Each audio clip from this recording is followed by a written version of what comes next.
Good evening, ladies and gentlemen, and welcome to UBC News, where just hours ago, Confederate and Union soldiers fought in a quiet town of Gettysburg.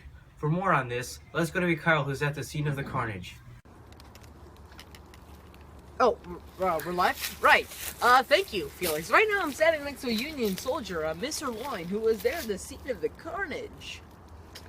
That's Miss Sirloin to ya. And yeah, I'm a soldier. And yeah, we won that battle. And yeah, we'll win the war. And yeah, those shoes are mine. It's interesting. So, Sir Loin, how did the battle begin? From my understanding, you were there at the very beginning. What happened? So basically, me and some of my friendos were in the army and needed a few new shoes. Our current ones were basically gone at that point.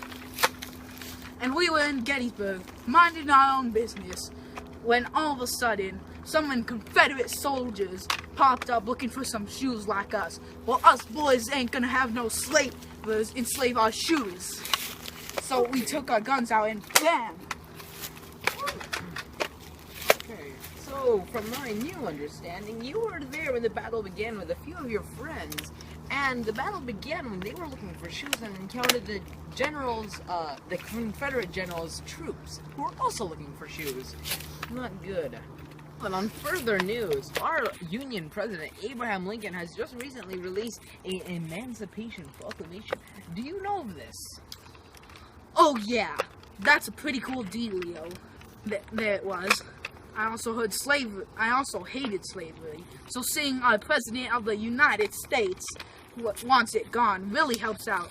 But the best part, our new citizens can help us join the fight. Have you seen any colored soldiers on the field yet? Oh yeah, after the battle of Antietam, there was tons of them. Joined the ranks. Sure, they're in their own separate regiments, but they fight harder than ever. They really want to prove that they are better than us whites. So, Mr. Sir Loin, care to tell us how camp life is treating you all soldiers?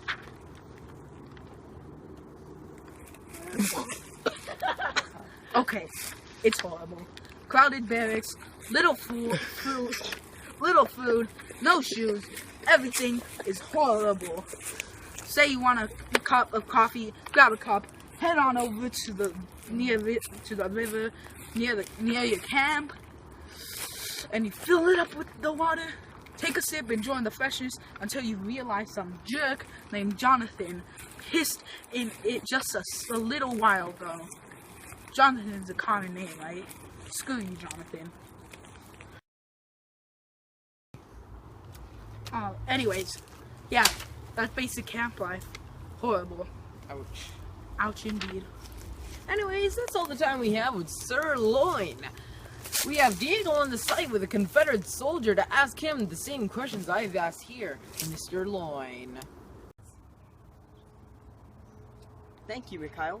Right now, I am sitting next to a soldier of Mr. Lee's 3rd Regiment, Mr. Jonathan. Yes, that would be me. This boy was there when the battle started. Yes, I did see the battle, and I was one of the people who, I don't want to say started, but was involved in the starting. Okay, and mind telling us how it began, and perhaps tell us your age as well? You seem very young. Oh, on the age, I think I turned 16 about maybe a month ago.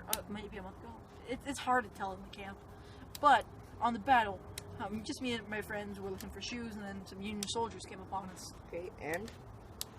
Well, the Union soldiers stole our shoes and started firing at us. Luckily, they didn't kill us. Interesting. Well, what is your opinion on the Emancipation Proclamation? You know, the one that the Union President Abraham Lincoln has passed? What?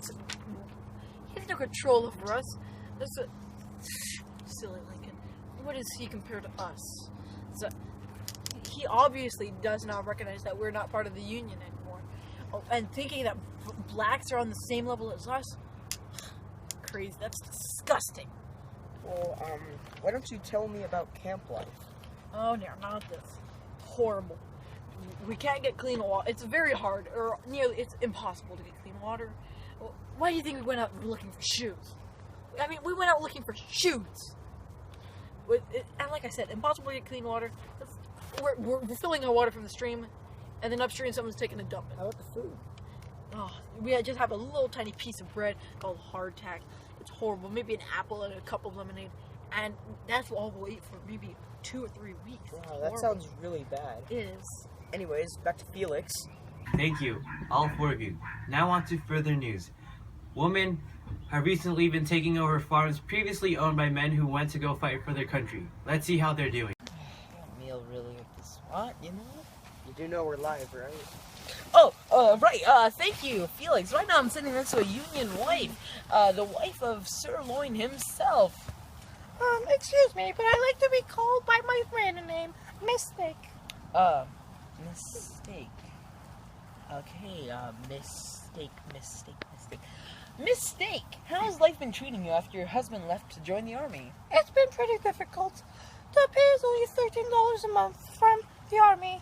The crops help a lot, but it's pretty expensive to send our kids to school. Ouch, must be pretty hard. I hope it gets better on your end. I do too. Well, that's all the time I have with Mistake. Thank you for the meal, Thank you. and thank you for everyone. Thanks, and another guest is joining us right now, Miss Jonathan, the Confederate girlfriend. How's that been treating you? Thanks, Miguel. Right now, life is okay. Jonathan, His name is Jonathan. yes. Anyways, prices have been rising pretty steeply over here in the South. I really wanted some shoes, but the price rose so much that I have to wait quite a while before I can get a new pair. Many of my neighbors too.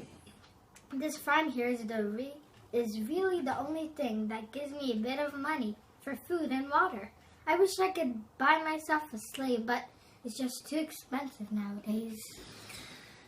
You know, inflation is starting up in the north as well. Serves them right for trying to take away our rights.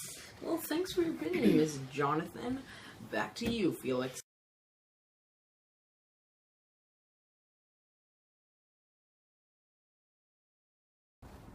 Thank you. Right now I'm right next to Union General himself, General Meade. It's an honor, sir. It is an honor for me as well. General Meade, would you mind telling us some questions about the Union and how it's going? Sure, of course. This war has been in the favor of the Confederates, but this next upcoming battle should push the advantage right into our hands. Already, we outnumber the Confederates. Surely, we could strike a blow into General Lee's army. Thank you, General Meade. And speaking of Lee, why don't we talk to him now? Thank you, everyone, and thank you, General Meade. Right now, I'm joined with General Lee here, the very General Lee himself, here to tell us how the war has been going. Well, the war's been going very well for us. So far, we've won every battle, and I believe tomorrow will be no different. I've trained my men, and they will lead us to victory. Alright, well, thanks for your opinion, and thank you for watching.